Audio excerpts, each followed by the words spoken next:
Lideranças do PMDB expuseram nos últimos dias uma divisão interna no partido. O motivo da discórdia foi a disputa eleitoral em BH.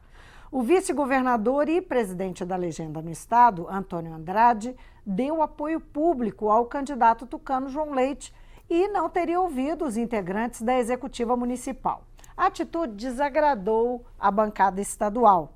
Conversa comigo o líder da maioria na Assembleia, deputado Vanderlei Miranda. Bem-vindo, deputado. Obrigado. Deputado, no mesmo rumo dessas críticas da bancada, o presidente da Assembleia, que faz parte da bancada, Adalcléver Lopes, disse que o PMDB sempre foi oposição ao PSDB. E que o PSDB, em outros momentos, já tentou cooptar o partido e tal, enfim, se posicionando contra um apoio ao João Leite. O partido rachou? Olha, eu vou dizer que, primeiro, naturalmente, te agradecer pelo convite e também saudando aqueles que acompanham o programa, dizer que o PMDB, ele está exatamente posicionado como ele sempre esteve.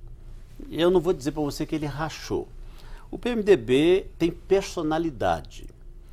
E por causa dessa personalidade forte, aliás, eu acredito que isso vem até pelo fato de ser o único remanescente de todos os partidos, é o único que sobreviveu a todas as intempéries e praticamente todos os partidos saíram do PMDB. Eu creio que isso faz com que o partido seja esse partido guerreiro, brigador no bom sentido, principalmente quando se trata de defender os interesses do partido.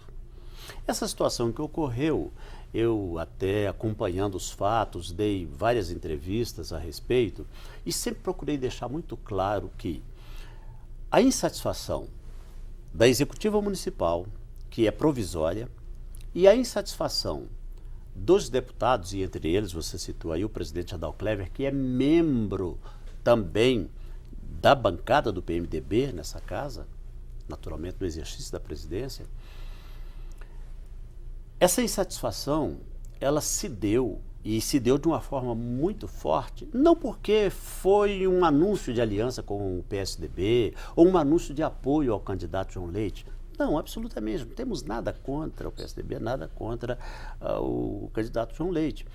A nossa insatisfação foi quanto à forma que o processo foi conduzido. Nós tivemos uma eleição no domingo e na segunda-feira uma foto que não tinha o respaldo da executiva municipal anunciando uma aliança com o PSDB. Fosse com quem fosse, da forma que foi feito, nós não iríamos aceitar mesmo, como não aceitamos. E daí, então, tiramos aquela nota que a imprensa tomou conhecimento dela, dizendo que aquela não era uma decisão partidária. Para ser partidária, ela tinha que ser dentro daquilo que reza o regimento do partido, teria que ter sido decidida na executiva e no caso da municipal somos 9 membros. Na foto que aparece falando daquele compromisso de aliança de segundo turno, só tinha lá 3 membros da executiva municipal, portanto nem quórum ali havia para aprovar qualquer decisão. E são 9, né? São 9, precisaria de no mínimo 5 ali. Então, a questão toda surgiu aí. E, por causa disso, naturalmente, acabou se criando constrangimentos. Por quê? Porque precisamos restaurar a verdade, tivemos que colocar o PMDB dentro daquela linha democrática que ele sempre primou por ela, que é o de aprovar tudo dentro do seu rito legal. E da forma que foi, nós consideramos que era uma decisão pessoal, não era uma decisão institucional. Agora, deputado, o que está por trás desse... Esse foi um fato isolado ou tem um pano de fundo? Atribui-se pelo menos 2 panos de fundo aí para esse episódio. Um deles... um desconforto e uma ruptura que estaria em curso entre o vice-governador e o governador Fernando Pimentel.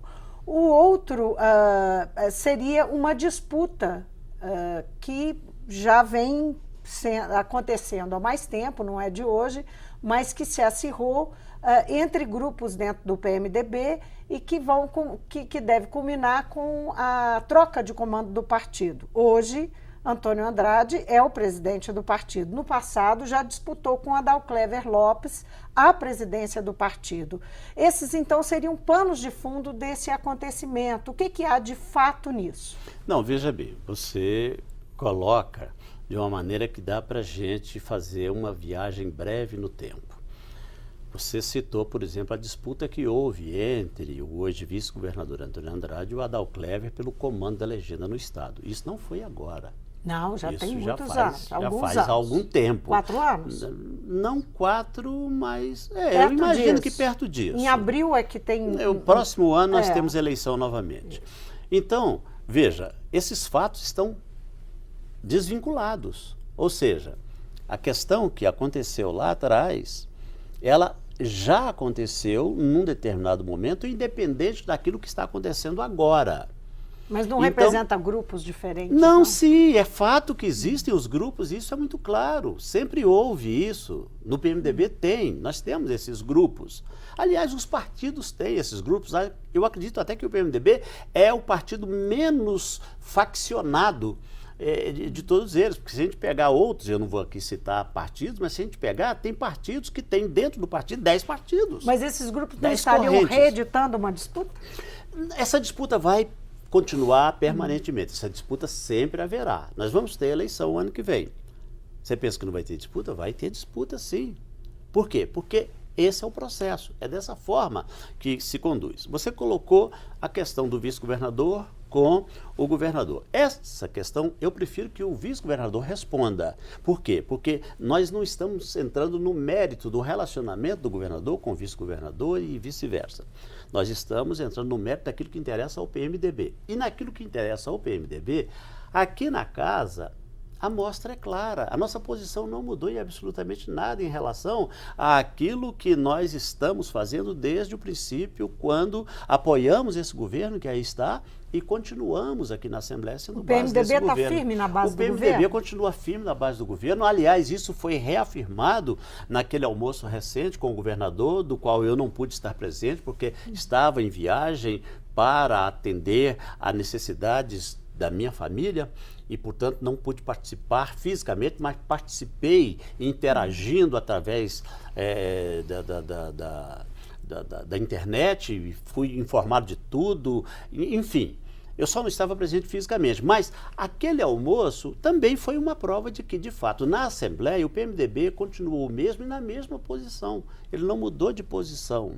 Eu acredito que nós precisamos, na verdade, ao longo da nossa caminhada na vida e em tudo que fazemos na vida, o que nós precisamos é de ter coerência, precisamos de ter posicionamentos que nos permitam andar de cabeça erguida, sem a necessidade de muitas vezes ter que ficar dando explicações.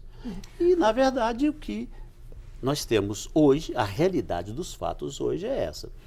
Feito aquele movimento, emitida aquela nota que não autorizava aquele apoio anunciado, e mais uma vez quero deixar claro, nada contra o PSDB, nada contra João Leite, contra a forma.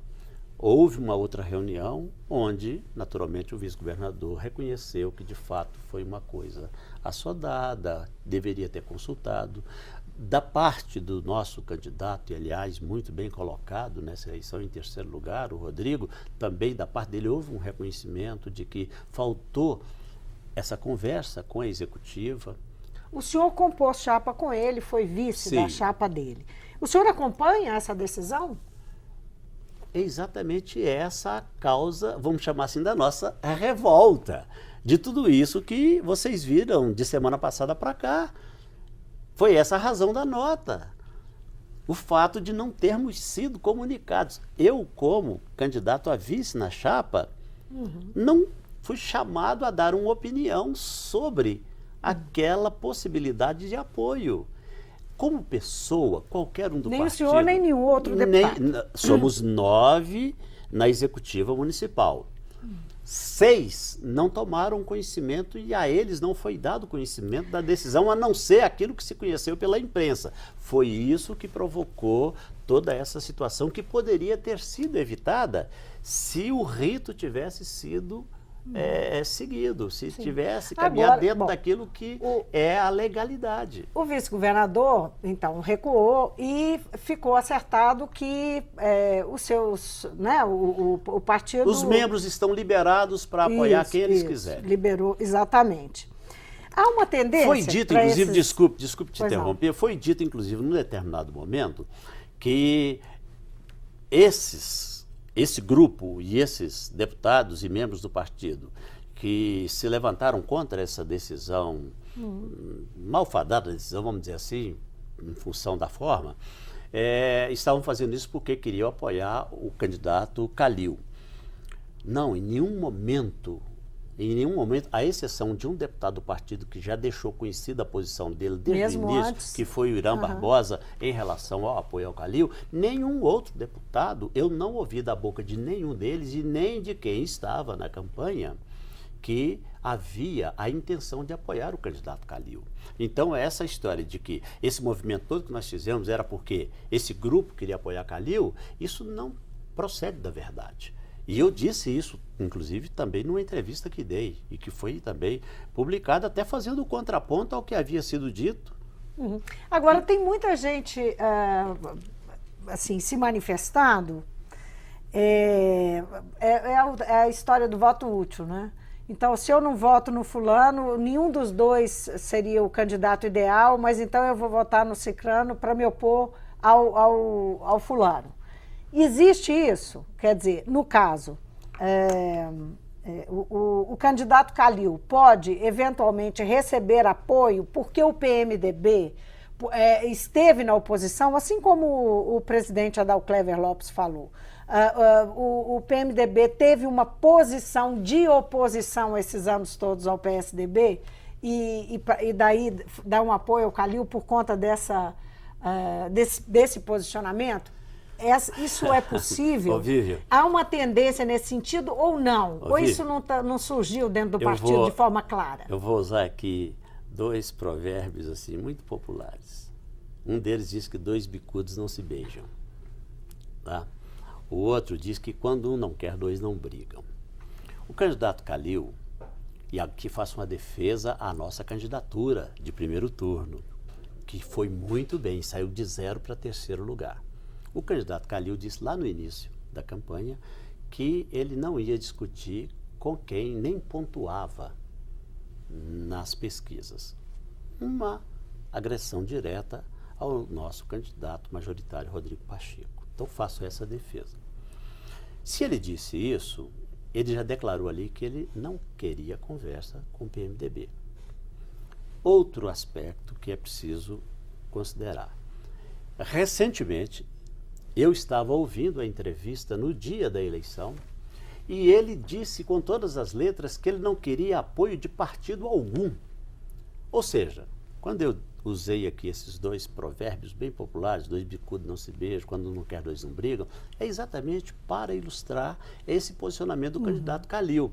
Então, veja bem, um candidato que se dá o luxo de abrir mão, de agregar apoio, de agregar ajuda, se alguém o procura para isso, você vai me desculpar, é como, vou usar aqui também uma expressão bem não apropriada, mas é como se fosse um cachorrinho lambendo os pés do dono em volta da mesa, né? E isso, é claro, o PMDB não vai fazer.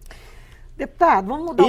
Embora os membros do PMDB tenham sido liberados para apoiar quem eles quiserem... O senhor não vê, então, tendência nesse sentido? Nenhuma, exceto a do deputado Irã Barbosa, que já deixou clara a sua posição desde o início da campanha. Começou a caminhar com o candidato Calil. Então o senhor está vendo mais tendência de apoiar o João Leite? Não, eu diria para você que nós estamos livres. E como livres... Tá certo. Vamos mudar um pouquinho de assunto, falar da decisão do Superior Tribunal de Justiça, que tirou, confirmou que a responsabilidade de autorizar uma ação penal para que a corte julgue o governador é da Assembleia de Minas. O senhor, como líder da maioria, voltando àquela questão da posição do PMDB na base, o senhor vê a base coesa em torno do governador? Muito se fala do governador ter ficado muito fragilizado com essa série de acusações e também com a situação da economia do Estado. Isso fragiliza o governo e, naturalmente, o governador. O senhor acha que o governador pode contar com a base dele para impedir que a Assembleia de Minas autorize uma ação penal contra ele? Veja só, você primeiro fala da situação econômica. A situação econômica é uma herança maldita. O governo Fernando Pimentel herdou uma situação econômica muito ruim. E essa situação, naturalmente, tendeu-se a piorar, porque no Brasil como um todo também a situação ficou difícil. Recentemente, ouvimos a notícia de que mais de 20 estados vão atrasar as folhas de pagamento. Quando aconteceu isso aqui, o governo foi demonizado, porque teve que fazer uma readequação para poder cumprir a sua folha de pagamento. Agora, recente, a notícia diz que mais de 20 estados vão atrasar os seus pagamentos. Portanto, não é um fato isolado o problema de Minas. Mas quando você herda uma dívida, como nós herdamos uma dívida muito grande, mais de 7 bilhões, e temos uma previsão maior ainda de furo na arrecadação do orçamento, isso, é claro, traz um certo desconforto. Ninguém quer viver uma situação dessa. Eu acredito que nenhum governador, nenhum prefeito, nenhum presidente quer viver uma situação dessa. O ideal é que a economia estivesse tranquila. E ela está caminhando. É um terreno forte para fragilizar o governador. Não pelo seguinte, porque também nós vemos, por outro lado, uma reação já muito positiva na economia. O empresariado já está mais animado. Ele já está acreditando mais. O dólar deu uma despencada e está se mantendo lá embaixo. Nós tivemos agora recente o menor índice de inflação dos últimos 20 anos, 0,8. Ou seja, as coisas estão chegando no seu lugar, mas elas não acontecem num passe de mágica. Com relação a essa questão da decisão do STJ, ela não é nenhuma novidade, não. Nós já tivemos, saiu recentemente uma matéria tratando desse assunto, nós já tivemos quase 30 casos em que as assembleias tiveram que decidir se autorizavam ou não a abertura de processo contra governadores, e desses quase 30, só um prosperou, que foi contra o governador Ivo Cassol. Os outros não prosperaram. E não prosperaram por quê? Porque no entendimento da base desses governos, deveria-se fazer um trabalho para que a situação dos seus estados não se tornasse ainda mais caótica, como é o caso de Minas Gerais. Se a gente for analisar a situação do ponto de vista da Acrônimo, nós temos aí algumas situações assim... A Operação Acrônimo, A Operação Acrônimo. Onde o governador foi denunciado. O governador foi denunciado, muito bem. Nós temos aí situações assim, muito estranhas, muito anômalas dentro desse processo, porque nós temos conhecimento de pessoas de um partido muito grande desse país, que não é nem o PMDB nem o PT, que também foi citada na Operação Acrônimo, e um ministro do STF simplesmente arquivou o caso dele. Então, eu acredito que tem muita coisa que precisa de ser respondida. No que concerne à Assembleia, o presidente que vai ditar o rito. O presidente ainda não recebeu do STJ a decisão que ele tomou de que a Assembleia, e por 8-6 foi a decisão de que a Assembleia é que deve dar o parecer. Assim que o presidente receber, ele vai então, naturalmente, estabelecer o rito de todo esse processo. É fato que o governador tem na Assembleia uma base muito ampla, aliás, uma base como outros governadores não tiveram, são 55 deputados. Eu acredito que pode ser que aí, entre um e outro, por uma razão ou outra, não esteja aqui ou não vote, mas acredito que número para votar não vai faltar. É necessário um terço, né? Para manter essa... Eu não estudei do ponto de vista da nossa Constituição que é que prevaleceu, na verdade, para que essa decisão fosse trazida aqui para a Assembleia, se esse quórum é de 1/3. O líder de governo deu uma entrevista e soltou uma nota no nosso grupo dizendo que, sim, seriam 26 deputados, 1/3 da Assembleia seria suficiente. Para que essa autorização fosse dada ao tribunal, 2/3 da Assembleia teriam que ser favoráveis, né, a isso. Teriam que ser favoráveis à abertura desse processo. Abertura do né? processo. Mas, como eu te disse, nós temos na história do país, há, sei lá, 3 décadas, mais de 20 casos de governadores que foram submetidos à apreciação das assembleias e um único caso teve parecer favorável pela abertura de processo, como eu disse, que foi do governador Ivo Cassol. Agora, quando a gente vê uma situação dessa, a primeira análise que se faz é o seguinte: até que ponto o governador vai ficar refém dessa base enquanto essa espada estiver apontada para a cabeça dele? E o que isso pode representar de desdobramentos até para a administração pública? Essa é uma pergunta que se coloca sempre quando a gente vê esse tipo de situação e que eu estou fazendo para o senhor. Eu acho assim, eu vou responder com um pensamento do nosso presidente, Adalto Clever Lopes. Você come um boi inteiro, um bife por dia, mas você não come um boi num dia só. Então eu acho que essas são as situações em que a gente vai lidar caso a caso. É claro que não dá para fazer aqui um exercício de futurologia, mesmo porque em política as coisas mudam muito rapidamente. Então não dá para prever aqui os desdobramentos, mas o fato é que não dá para fugir da realidade do presente, ou seja, nós temos que lidar com a situação do presente. Eu conversava rapidamente com uma pessoa antes de vir para cá e ela dizia assim: estamos numa guerra. Não estamos numa guerra, nós estamos numa batalha, porque são as batalhas que formam a guerra. Você nunca, na verdade, termina essa guerra. Você termina uma batalha e começa outra, termina uma e começa outra, e o processo é permanente. Você está numa guerra permanente, uma guerra no bom sentido, naturalmente. Então não dá, Vivian, para poder prever desdobramentos, etc. Vamos comer o bife de hoje, vamos lidar. Da base de Fernando Pimentel? São 55, mas qual que é o espírito? Não, eu não diria o espírito, eu diria o compromisso. O compromisso da base, naturalmente, é caminhar dentro daquela linha que é muito próprio de uma base de governo, entendeu?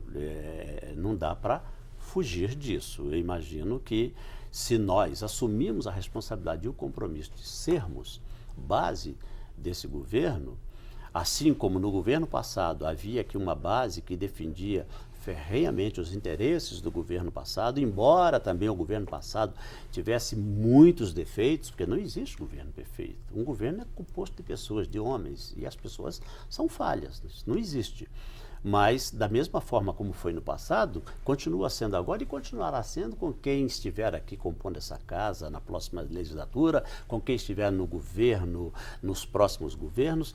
O processo vai ser sempre o mesmo. Não tem como você fugir disso.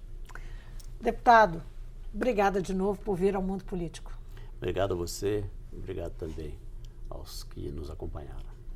Eu conversei com o deputado Vanderlei Miranda, do PMDB, que é líder da maioria na Assembleia. 2 assuntos aqui: a divisão interna dentro do PMDB por conta do anúncio do presidente do partido e vice-governador Antônio Andrade de apoio à candidatura de João Leite. As eleições acabaram interferindo nos humores internos do PMDB. E também a decisão do Superior Tribunal de Justiça de entregar à Assembleia, dar o aval à Assembleia para que ela é que autorize uma eventual ação penal contra o governador ou deixe de autorizar. Então, esses 2 assuntos que tomaram a entrevista de hoje. O Mundo Político fica por aqui. Obrigada por nos acompanhar e até o próximo programa.